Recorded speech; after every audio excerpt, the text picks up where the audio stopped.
चल। Hello dear students, standard 10th मजमून उर्दू लाजवाब रखते अफसाना इबरत मुंशी प्रेमचंद। तो हम यहाँ तक पढ़ा चुके थे, आप लोग पढ़ चुके थे। चोखेलाल जी खूब पहचानता। अब आगे अफसाने की मजीद करें। बीजनाथ पहचान कर भी इतने बेमुरवती, एक्चुअली इतनी होनी चाहिए, यह गलती से इतने लिखा हुआ है। बीजनाथ पहचान कर भी इतनी बेमुरवती, मेरी जान निकल रही है, देखिए तो मुझे क्या हो गया है। चोखेलाल देख लूँगा, मेरा काम ही क्या है, फीस निकालिए। पहले फीस निकालिए, फिर बाद में क्या प्रॉब्लम है, क्या चेकअप करना है, वो तो मैं करता ही रहता हूँ। दारोगा जी गुस्से से बोले, शेफा खाने में कैसी फीस? क्योंकि ये सरकारी हॉस्पिटल था। शेफा खाना यानी हॉस्पिटल, शेफा खाना, शेफा खाना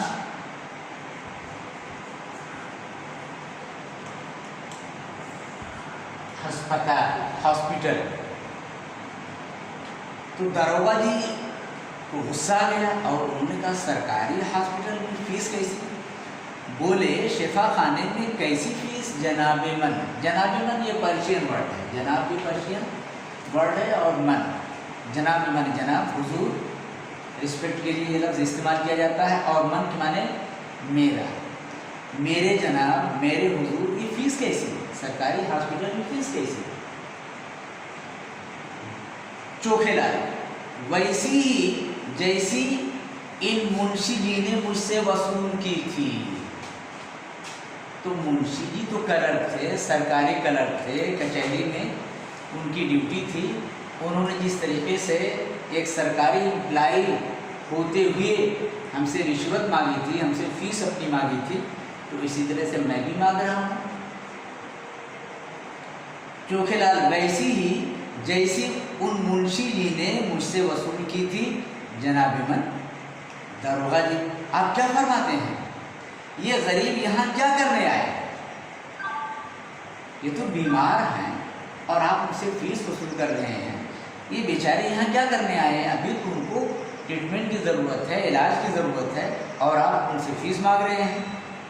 चोखेलाल ने भी तुर्की बतुर्की जवाब दिया उसी ज़बान में। जी नहीं समझे, मेरा वतन बल्हौर है, वहाँ मेरी थोड़ी सी ज़मीन है, उसका लगान दाखिल करने जब तहसील में जाता हूँ, तहसील यानी कचहरी,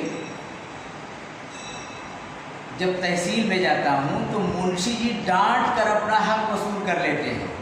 यहाँ हक से इशारा है रिश्वत। तो जनाब कभी नाव गाड़ी पर, कभी गाड़ी नाव पर। कल उनकी बारी थी, आज हमारी बारी है। कल मेरी मजबूरी थी, आज उनकी मजबूरी है। तो आज मेरी बारी है, इस वक्त मेरी बारी है, मेरी फीस के 10 रुपये निकालिए वरना अपनी राह लीजिए। ये उस दौर की बात है जब 10 रुपये की एक अच्छी खासी कीमत थी। ऐसे 50-60 साल पहले ये अफसाना लिखा गया, बल्कि और पेश है लिखा गया है। 1936 में प्रेमचंद का इंतकाल हुआ है। तो ये एक आधी सदी से ज़्यादा अरसा गुजर चुका है इस अफसाना को लिखे हुए।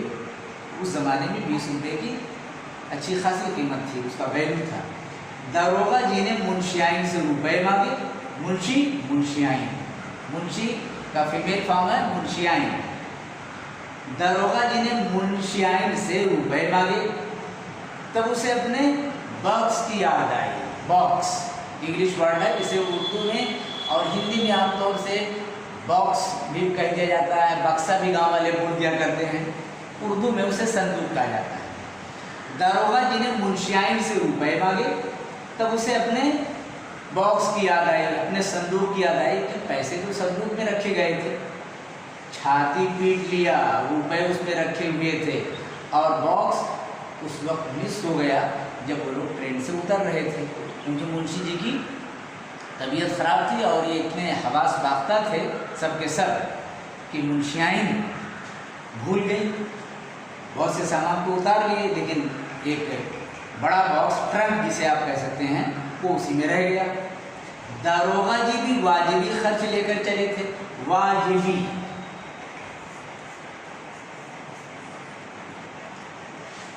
वाजिबी के माने होते हैं जरूरत भर,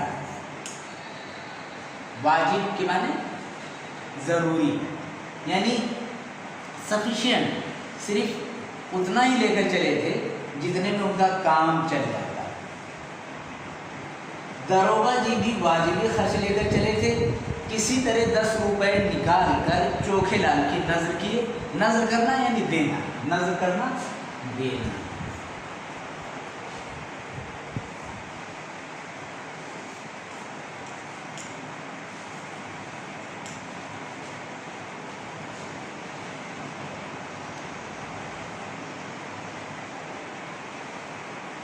किसी तरह 10 रुपए निकालकर चोखेलाल की नजर की, यानी चोखेलाल को दिए।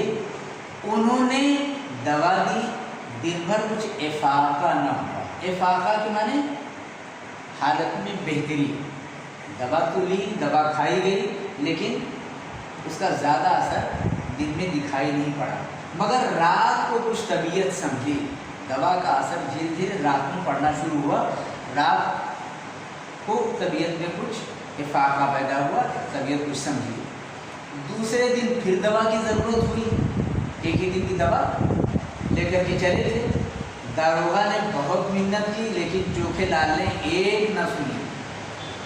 तो जब दवा ख़त्म हो गई और रात में थोड़ा फ़ायदा हुआ और सुबह जब दारोगा जी फिर दवा मज़ीद लेने के लिए चले, तो बहुत ज़्यादा सिफारिश की, मिन्नत की यानी सिफारिश की, रिक्वेस्ट की। मिन्नत कहा जाता है रिक्वेस्ट को बार बार करना, किसी चीज़ का बार बार तकाजा करना, उसके माने होते हैं मिन्नत। मिन्नत समाजत करना, सिफारिश करना। दारोगा जी ने बहुत मिन्नत की, यानी इंसिस्ट किया, लेकिन चोखेलाल ने एक न सुनी। आखिर मुंशियाइन का एक जेवर जो 20 रुपए से कम न था बाजार में बेचा गया। तब चोखेलाल ने दवा दी। शाम तक मुंशी जी चंगे हुए थे। पैसे थे नहीं, नकद थे नहीं। मुंशियाइन को अपना एक जेवर जो उस वक्त 20 रुपए की मालियत का था, उसे बेचा गया और उसके पैसे से दवा खरीदी गई। और जब पैसा चोखेलाल को दिया गया तब उन्होंने दवा दी, और इस दवा का इतना फ़ायदा हुआ कि शाम तक मुंशी जी चंगे हो गए, यानी ठीक ठाक हो गए, उनको शिफा मिल गई। अयोध्या में पहुंचकर ये लोग क़यामगाह की तलाश करने लगे। क़यामगाह ठहरने की जगह, क़यामगाह, क़यामगाह ठहरने की जगह, ठहरने की जगह। क़याम के माने ठहरना, और मकाम भी कहा जाता है। मुकाम, मुकाम माने ठहरने की जगह। और गाह ये फारसी लफ्ज़ है। गाह के माने जगह। तालीम गाह, तालीम की जगह। दर्सगाह, क्लास की जगह। क़याम गाह, ईदगाह, ईद की नमाज़ पढ़ने की जगह।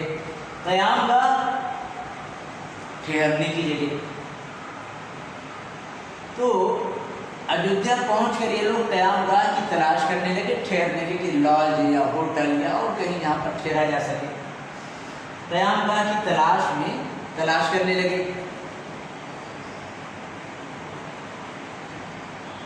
पांडवों के यहाँ मुतलक जगह न थी। ये एक्चुअली है पिंडाल, जो टेंट लगाए गए थे वहाँ पर ज़ायरीन के लिए, जो विजिटर्स आते थे, जो पिलग्रिम्स आते थे, उनके लिए ये पिंडाल लगाए गए थे। पिंडाल में पाँव रखने की जगह नहीं थी। मुतलक माने एब्सोल्यूट, मुतलक माने बिल्कुल।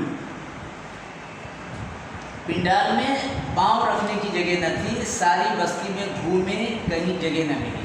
तो जब पिंडाल में जगह नहीं मिली तो उर्गो जवार की आबादी में चले गए, उर्गो जवार के गांव में चले गए, जगह की तलाश में, ठहरने की तलाश में, लेकिन कहीं कोई जगह नहीं मिली।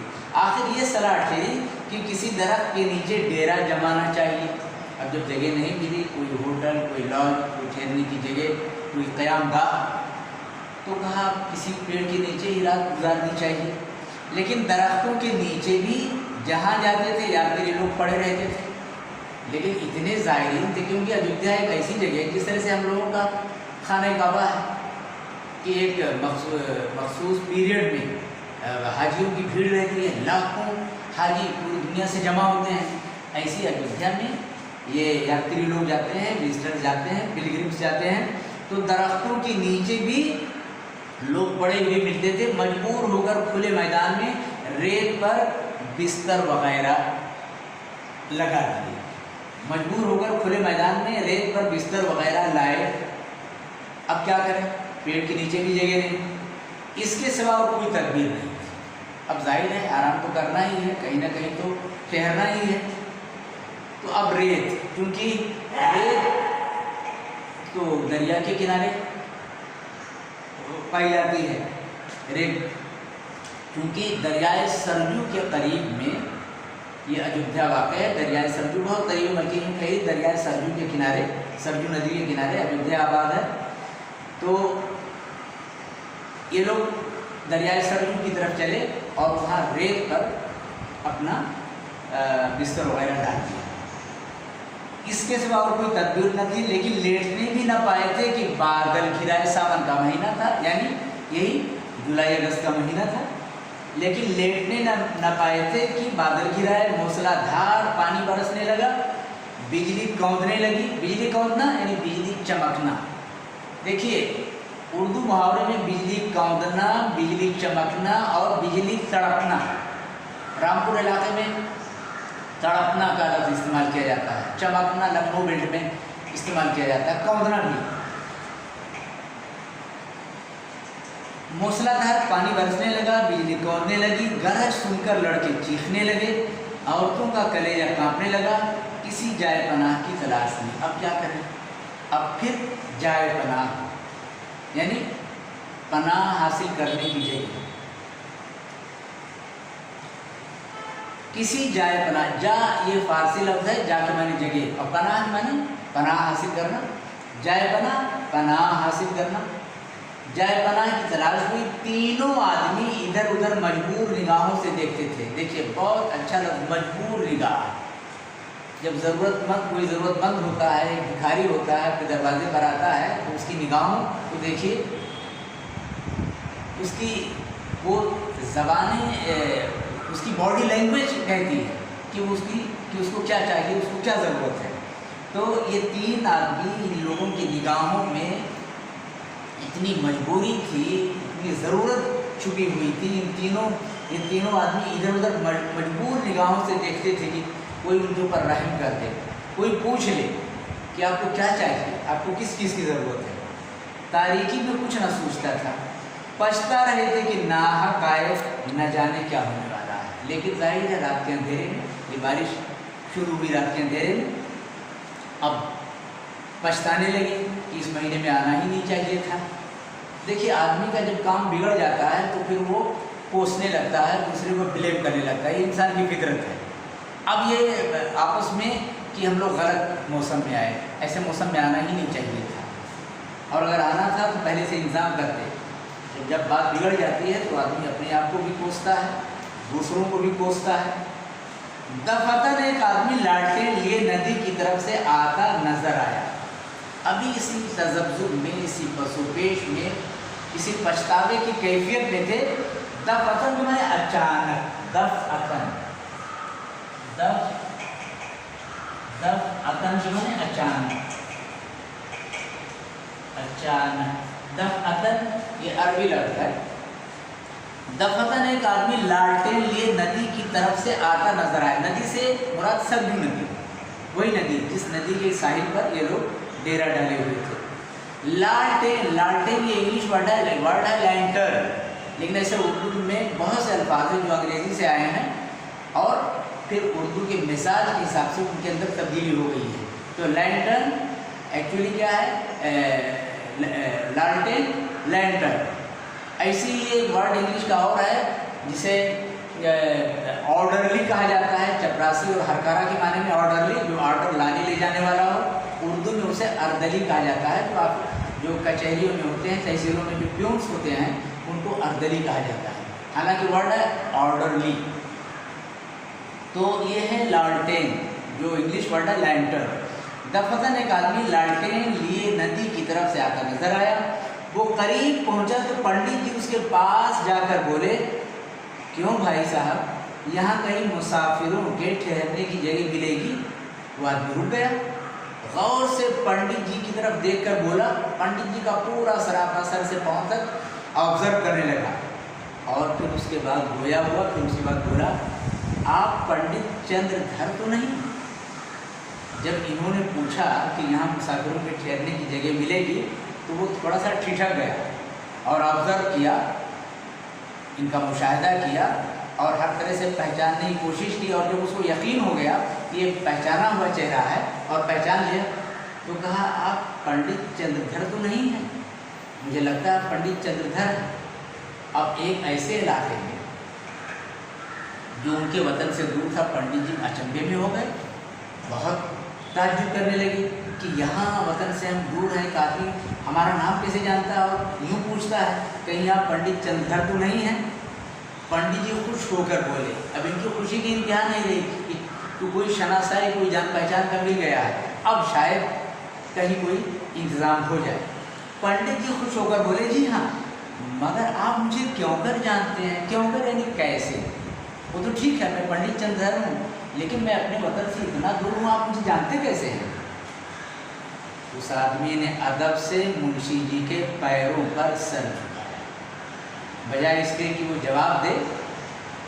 जब उसको यकीन हो गया कि पंडित जी खुद एडमिट कर रहे हैं, खुद इकबाल कर रहे हैं कि वो पंडित चंद्रधर हैं, तो उस आदमी ने अदब से मुंशी जी के पैरों पर सर झुकाया और बोला, मैं आपका पुराना शागिर्द हूँ, मेरा नाम कृपा शंकर है। मेरे वालिद कुछ दिनों पहले लाहौर में डाक मुंशी रहे थे। डाक मुंशी यानी डाकखाने में कलर थे और मैं उसी कलर का हूँ। तो जिस ज़माने में मेरे वालिद की पोस्टिंग, मेरे पिताजी की पोस्टिंग लाहौर में थी, तो जिस स्कूल में मैं पढ़ने जाया करता था वहाँ आप मुझे पढ़ाया करते थे, आप मेरे उस्ताद थे।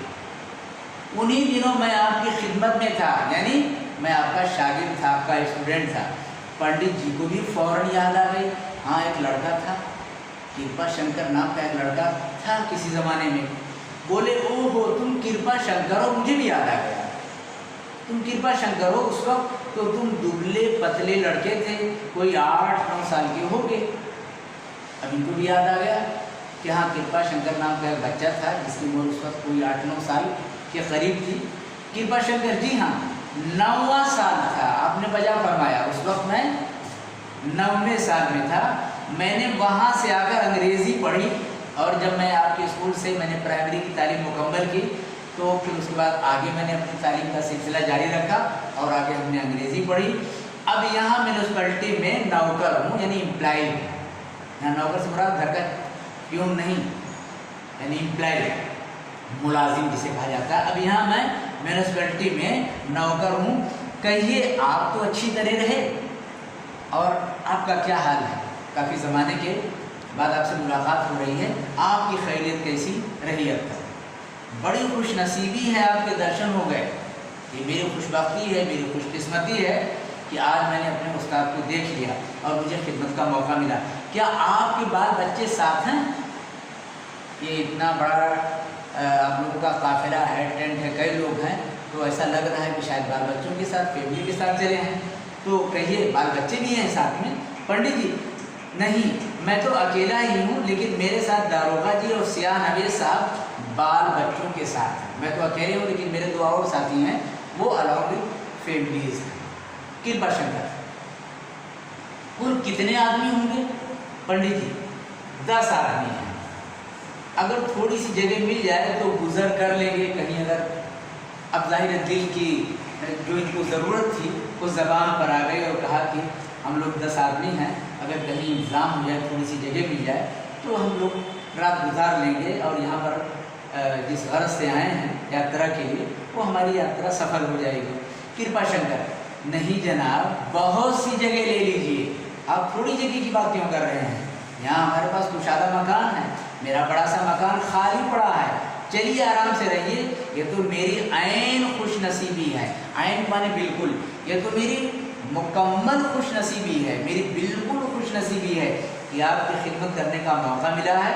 छतरियाँ तो काफ़ी है ना, और अभी अब लोग जाहिर है बारिश का मौसम है, छतरियाँ आपके साथ हैं, तो छतरियाँ काफ़ी है ना।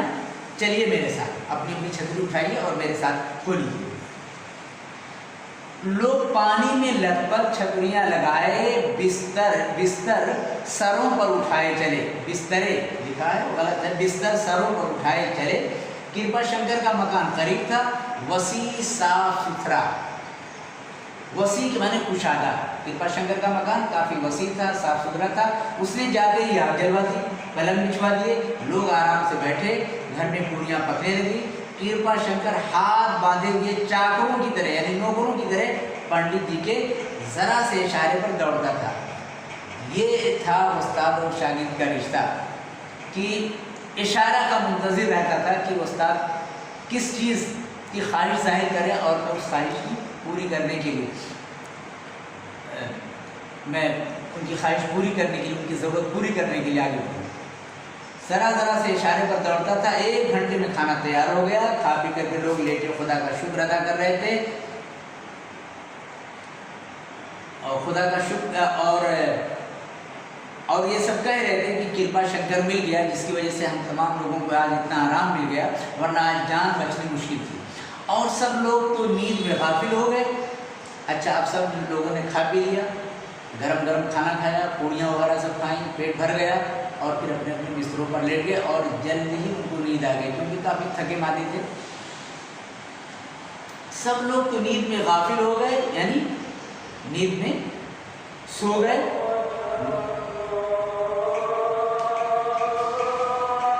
और सब लोग तो नींद में गाफिल हो गए, मगर पंडित चंद्रधर को नींद ना आई।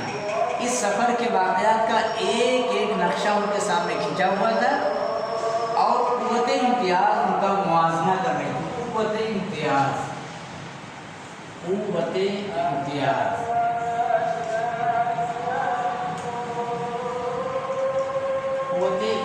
के माने होते हैं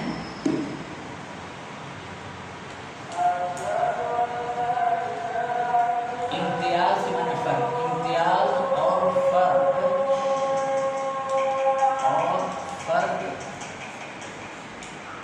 करने की सलाहियत, इम्तियाज़ और फ़र्क करने की सलाहियत। अभी 2-3 किस्म के आम रखे हुए हों और आपको पहचान है कि ये बनारसी लंगड़ा है, ये दशहरी है और ये हापूस है, तो जो आप ये फ़र्क कर लेते हैं, पहले से आप जानते हैं, तो वो सलाहियत जिससे आप किसी चीज़ में इम्तियाज़ पैदा कर सकें, फ़र्क कर सकें, उसको कहा जाता है क़ुव्वत इम्तियाज़। और क़ुव्वत इम्तियाज़ का मुवाज़ना, मुवाज़ना के माने मुकाबला, मुवाज़ना के माने मुकाबला यानी कंपेरिजन। मुवाज़ना मीन्स कंपेरिजन, 2 चीज़ों में कंपेयर करना कि इसके अंदर क्या खुसूसियत है, इसकी क्या सिफत है, इसकी क्या सिफत है, और क़ुव्वत इम्तियाज़ उनका मुवाज़ना कर रही थी। अब पंडित जी अभी तक अपने आप को बहुत ज़्यादा बदकिस्मत समझते थे अपने दोनों साथियों के मुकाबले में। अब यहाँ पर उनकी क़ुव्वत इम्तियाज़ कि हमारे और मुंशी जी और दरोगा जी के दरमियान फ़र्क क्या है, यहाँ उनको आज अंदाज़ा हुआ कि मैं उनसे किन किन हालतों में बेहतर हूँ। और क़ुव्वत इम्तियाज़ उनका मुवाज़ना कर रही थी गाड़ी के रगड़ झगड़ और शफा खाने की जो है नोच खसूट के मुकाबले में कृपा शंकर की शराफत और मेहमान नवाजी का दिल पर ख़ास असर हो रहा था। कंपेयर वो ये कर रहे थे कि अभी तक तो ये बहुत इंफीरियरिटी कॉम्प्लेक्स में थे, एहसास कमतरी का शिकार थे कि उनकी हालत बेहतर है, उनके पास पैसे हैं, लेकिन कृपा शंकर ने जो इनकी खातिर मदारात थी वो भी पंडित जी की वजह से, और पंडित जी की वजह से उनके दोनों और साथी, उनको जो राहत मिली, उनको जो आराम मिला, तब उनको अंदाज़ा हुआ कि एक उस्ताद की क्या अज़मत होती है और एक उस्ताद कितना बड़ा होता है और समाज में उसका क्या मुकाम होता है। अभी तक वो सिर्फ पैसा दे करके अपने को छोटा महसूस करते थे और एहसास कमज़ोरी का शिकार थे, लेकिन आज उनको मालूम हुआ कि मेरी वजह से, उस्ताद होने की वजह से न सिर्फ मेरी इज़्ज़त अफजाई हुई, न सिर्फ मेरी इज़्ज़त में इजाफा हुआ, बल्कि मेरी ही वजह से मेरे और दोनों साथी भी तकलीफ से बच गए। वो आज अपने पेशे की अजमत को समझे, आज उसकी अहमियत के कायल हो गए। आज ये उनकी सोच का ये टर्निंग पॉइंट था। अभी तक वो काफ़ी पछतावे में थे कि इस शोबे से कब निजात मिल जाए, दरख्वास्तें दिया करते थे, इस्तीफ़े पेश करते थे और उनका इस्तीफ़ा मंजूर नहीं हुआ करता था। ये लोग 3 दिन अयोध्या में रहे, किसी बात की तकलीफ ना हुई। कृपा शंकर ने खातिर मदारात में कोई बात उठाना रखी। तीसरे दिन ये लोग चलने लगे तो वो स्टेशन तक पहुंचाने आया। जब गाड़ी ने सीटी दी तो उसने आंखों में आंसू भरे हुए पंडित जी के कदम छुए और कहा, कभी कभी मुझे याद किया कीजिएगा, यानी फिर मौका दीजिएगा पंडित जी, फिर आइएगा ताकि हम ज़्यादा से ज़्यादा अपने उस्ताद की खिदमत कर सकें।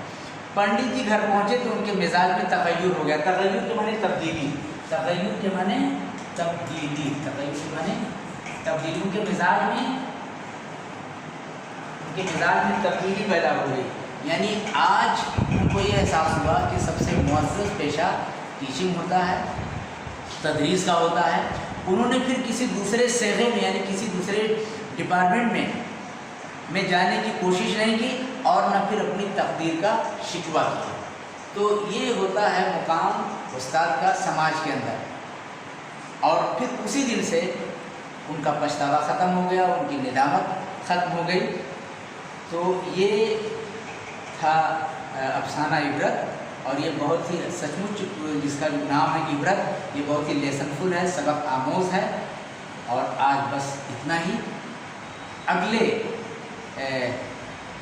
इसके रिलेटेड और भी बातें हम अगले किसी दिन बयान करेंगे।